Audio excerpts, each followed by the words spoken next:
Hi everybody, this is Angelic Soul 11 and I'm back with a new video on how to connect with your spirit guides. So this is going to be very short, simple, and sweet. This may even be a refresher or reminder for those of you that already connect with your spirit guides and are maybe just looking for other ways to connect or just trying to remember, okay, what it was like to go back to the basics, okay, because that's really important at times. Or if you are actually just trying to start off and figure out, are you connecting correctly, or how do you even start, right? So all of that is going to be in this video, and so here I go, and we're going to get started. The first and foremost that you want to do is get to know how your energy works. Okay, this means getting in touch with your five senses, and this is going to be very practical, okay, and very simple, but this is going to make a big difference in your connection with your spirit guides. Okay, so allow yourself to be connected with how you touch, okay, how you feel, how you smell, how do you see? How do you listen?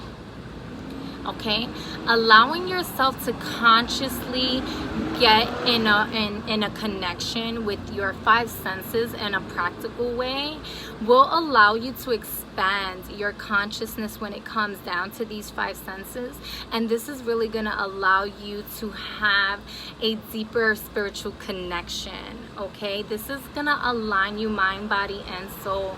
Okay, and this is going to be a more safer way for you to be able to connect with your spirit guides. Okay, so first, getting to know yourself, your energy, and how you work, and connecting with the five senses. That's how you want to start off first. Okay, and then you can move forward into like listening and trusting your intuition.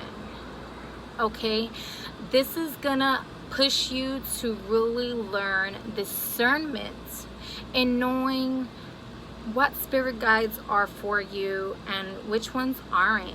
And this is also going to help you with your relationships, whether it's with family or friends, okay, or lovers. Okay, really allow you to connect with your intuition, and this is going to grow a more sense of self-love as well, because this is going to allow you to trust your higher self. This is going to allow you to trust who you are in spirit and say you don't have any fear or doubt, and that's going to be extremely important for you to connect with your spirit guides. Okay, so allow yourself to listen, get to know your voice. Okay, this is going to require meditation, whether it's mindful meditation, breathing meditation, meditation and dancing, or whatever it may be. Even if it's just allowing yourself to really pay attention when you're making conscious decisions and knowing the sound of your voice, like how are you really speaking to yourself?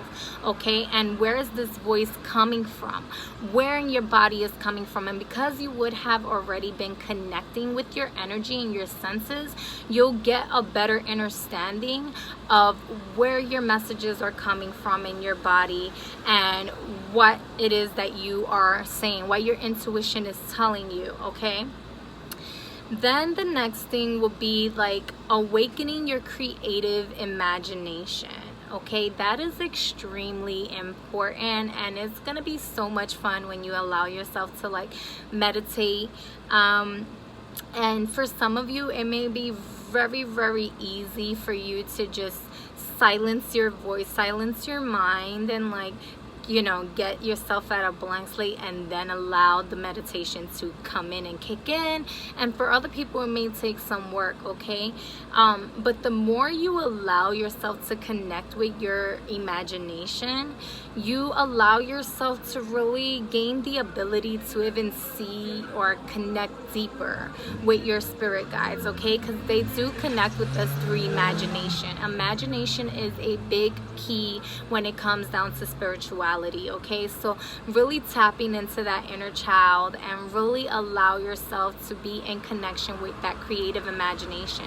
Okay, Sometimes that imagination is what guided us to know what we wanted to be when we were adults. You know, we may have been playing doctor, or we may have been playing like firefighter or police, or, you know, nurse or teacher or house, or whatever the case may be. And then you find later on in life that, you know, that was something that you took on as a role in your life path, and it just is serving to you. And you did that all by utilizing your imagination when you were younger and having fun with it, or even having an imaginary friend that you used to play with or talk to is really going to allow you to reconnect with that moment and saying, wait a minute, that's how I can connect with my spirit guides now. Okay, so really allow yourself to awaken your creative imagination.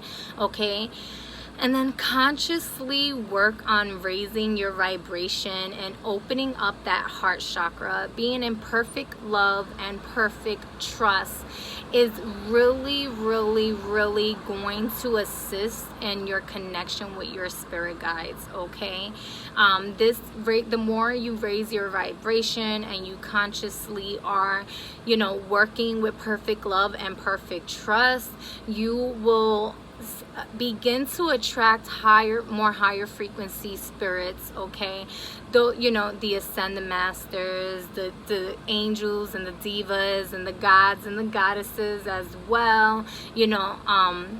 But first and foremost, before even getting there, you want to connect with yourself first, your ancestors. Okay, because your ancestors is your celestial realm. Okay, they are pieces of you. Okay, they're your cells, your bloodline. Okay, your genetic coding in a sense. So that is really going to allow you, the more you raise your frequency, it's really going to allow you to connect with your spirit guides in a more healthier way.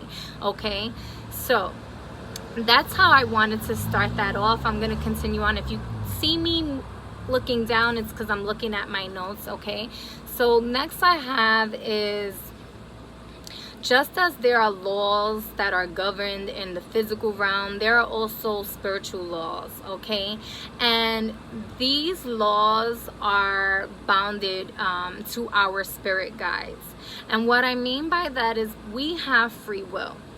And so, yes, there are many times that our spirit guides will help us and assisting us, even without our knowledge. Okay, even without our awareness that they are assisting us through something that we may be going through. Okay, but then there are also boundaries that they may not be able to pass unless we willfully ask them to intervene or give them permission to assist us with, or we call on, which is why it's important to build a connection with your spirit guides. Okay, just to gain further assistance, where, you know, sometimes the physical realm, it's gonna be for the physical realm, but there may be some physical limitations that your spirit guides can definitely cross those bounds for you, but they're not allowed to unless you ask, and then you can receive. Okay, whether it's due to, as stated, it's going to be due to spiritual laws. Okay, and it has to be that it is your willful choice. Okay, a lot of the times they will intervene when it comes down to life or death situations sorry about that, I got a call. So without your permission, right? Because they are guardian angels in a sense, and if we are in a situation that may be trying to put us in a life or death situation before it's our time to go, before our mission is fulfilled, then they will intervene without us asking. Okay, excuse me. So eliminating fear also is going to be a major factor in connecting with your spirit guides, okay? There's nothing in the spirit realm that can harm you unless you allow it. Therefore, a strong mental fortitude is important, and maintain control and authority over your life, okay? So this allows you to prevent yourself from really connecting with lower frequency entities or beings or spirits that may want to torment you or torture you. And I'm not here to scare anyone or anything like that, but mental fortitude is going to be extremely important for you to not be afraid and actually learn the lesson and learn through the spirits, and even command, you know, what spirits you don't want around, that is not serving you, that is not for your highest and greatest good, okay? So one thing that can really help you with that is by testing your guides, okay? Now, your spirit guides that are with you and for you are gonna expect a test. The same way our spirit guides test us, okay? We are allowed to test them, okay? And our spirit guides are never gonna get offended. They know that there's, you know, that's what is needed to build a relationship, okay? Because essentially that is what you are doing. You are building a relationship between yourself and your spirit guides, okay? So really allow yourself to not be afraid to test them, and then see how much you learn from that experience.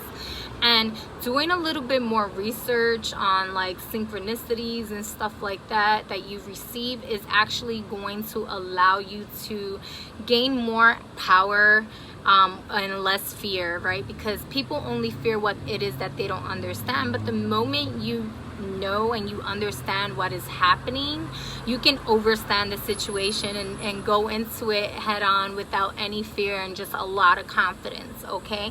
So really allow yourself to build that communication, build that relationship.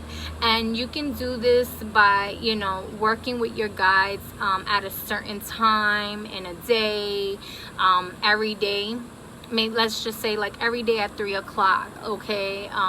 Or every night at 9 o'clock, or whatever the case may be. You choose a certain time and you dedicate that time to connecting with your guides until you feel comfortable enough and say, you know what, I'm connected with my guides always, because they are always around us, okay? We are never really separated from our guides, although there are some spirit guides that aren't there at all times, okay? Because just because they have physically transitioned on, it doesn't mean that they are energetically dead. Obviously, we're connecting with them, right? It just means that they are energetically doing other things, okay? And so really allowing yourself to build that connection is going to be really important. And I wanted to really let you know that no tools are really necessary, okay?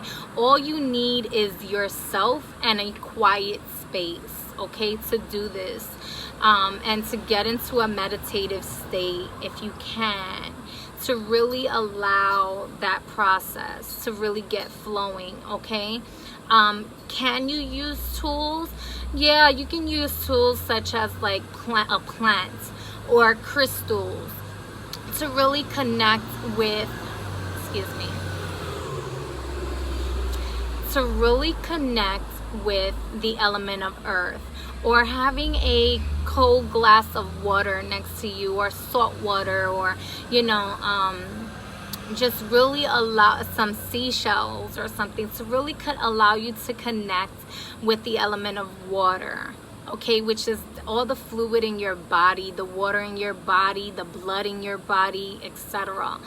And really allow yourself, maybe you'll use like a bell or a singing bowl or an instrument or an incense or a feather to connect with the element of air, which is, you know, it's very communicative, it's sound frequency, okay? It's our breath. So really allow yourself to maybe connect with those kind of tools that's gonna help you connect with your air elements or fire. So having like a candle, okay, next to you, whether it's a tea light candle or a pillar candle or a 7-day candle, or it could be something as simple as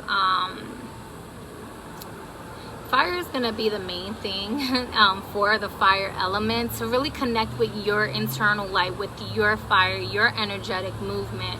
Okay, can you use like an artificial light? Technically it does have fire power in it, but I would really more recommend an actual candle for the elements of fire. You could even just maybe just have a box of matches in representation of fire if you don't, you know, want to have a fire lit by you. And that's really just gonna, those are tools that you can use, but again, they are not necessary for you to connect. Okay, and really just last but not least that I wanted to say was paying attention to signs, okay, and synchronicities. They can talk to you via dreams or messages. So sometimes it may be that you may have had a question, or you were worried, had a certain concern, and you really wanted to receive an answer for it, and you may have meditated and really didn't feel like you received your answer, and yet a stranger will just be walking by and all of a sudden will give you your answer. And that's, if you're paying attention and you're conscious, you would know, wow, my prayer is being received. It has been heard, and I'm receiving my answer. My guides are communicating back with me. Or it can be as simple as they show you a vision in a dream, or they may give you a smell, which is why it's important, or a taste. Okay, different ways. Okay, you may feel your answer and your intuition. There's going to be different ways that your guides are going to communicate back with you, which is why starting at number 1 with being practical and getting in connection with your senses and your energy is going to be extremely important for you to be in connection with your spirit guides. So guys, I really hope that this video helped you. If you have any questions, comments, or concerns, please leave it down in the bottom. If you think that this video was helpful and you enjoyed what you heard, please give it a thumbs up, subscribe, and share if you haven't already. And namaste. Peace.